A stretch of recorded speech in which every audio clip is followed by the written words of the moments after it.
at 6 on Time Warner Cable News on ABC 45. With North Carolinians pouring on the heat, energy companies are asking customers to try and reduce. We'll show you how much of a strain the weather is putting on their systems.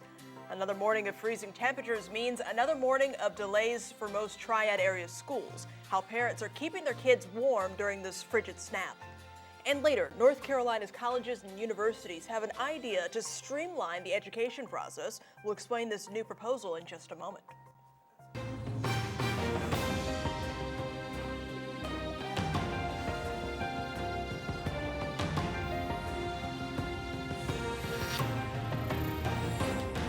You're watching Time Warner Cable News on ABC 45.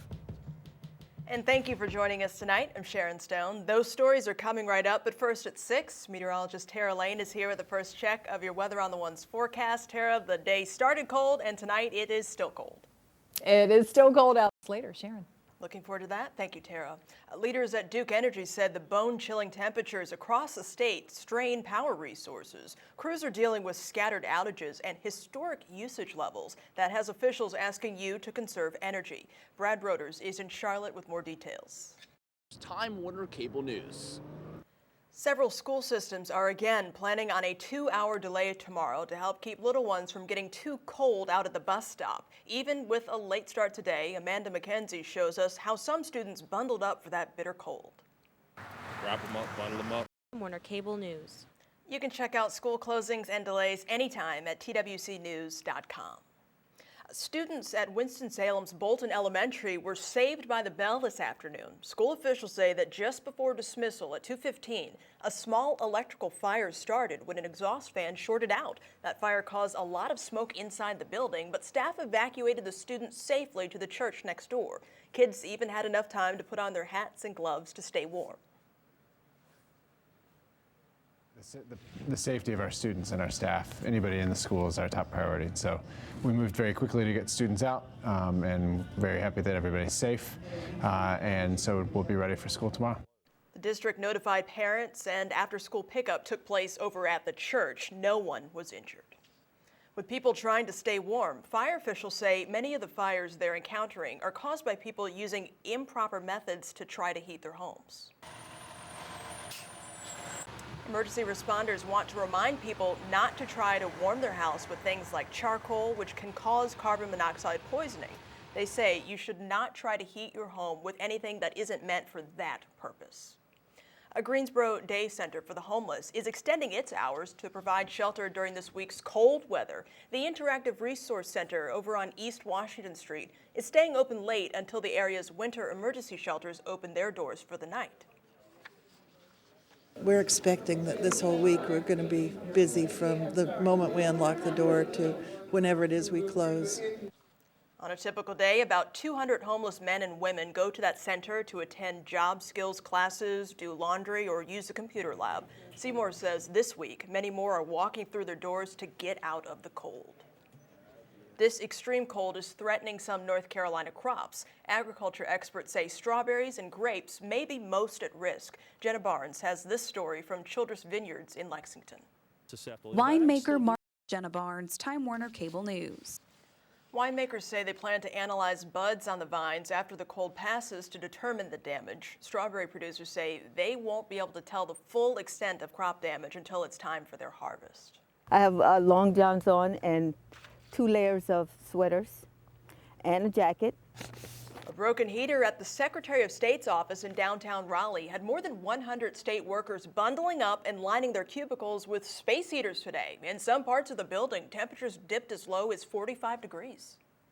It's untenable that they should be sitting there with coats and scarves and gloves on at a workplace. I mean, they've got to handle papers, and you can't do that. Governor McCrory says the state is assessing all of its buildings and properties for similar infrastructure problems. Planners will analyze the cost, operations, and long-term future of the facilities. Greensboro City Manager Denise Turner Roth will leave her post in the coming weeks to return to her native Washington, D.C. President Barack Obama has appointed her to serve as a deputy administrator of the U.S. General Services Administration. In her new role, she will work to save taxpayer dollars by managing federal assets like equipment and property. Roth says she looks forward to the opportunity and the chance to continue her career in her hometown. She says she will miss the city she's called home for 10 years, but is confident in the executive team and city staff she will leave behind when she starts her new job February 3rd. Ahead here at 6 on Time Warner Cable News on ABC 45. Unemployment fell in all but a handful of counties. We'll tell you where the rates stand in our region. And later, When temperatures will finally warm above freezing, and we'll take a look at another rain chance coming up in your Weather on the Ones forecast.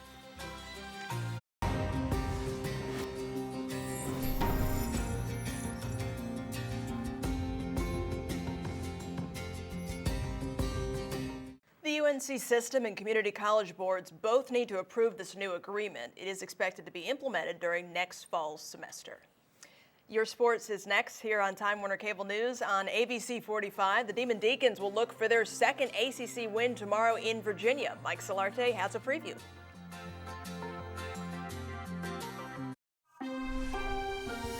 Karen. All right, ready for that warm up in a few days? Thank you, Tara. Well, the below freezing temperatures we're dealing with now are forming a work of art of sorts at the New Hanover County Arboretum. The water in the fountain froze overnight. You get temperatures that stay below freezing, the ice keeps forming, the water keeps moving, so it's a really attractive thing, and it's Finally, here at 6 o'clock, crowds braved record low temperatures today. About 40 athletes and 200 volunteers participated in the Special Olympic Games aboard MCAS Cherry Point. Athletes competed in shopping cart races and modified bowling and basketball games. Organizers say putting on the event is always a major undertaking, but help is never hard to find. It's 10 times the amount of work of anything that we do, and my employees still beg to be a part of it. And the only thank you that we want or need is that big smile on those athletes' faces. Procter & Gamble challenges every base commissary around the world to increase profits every year. Whichever commissary sees the highest gains, their local chapter of the Special Olympics wins a sizable donation. That is our time here at 6 o'clock. ABC World News with Diane Sawyer is next. Hope to see you back here at 11 on ABC 45. You can find us anytime on Time Warner Cable News.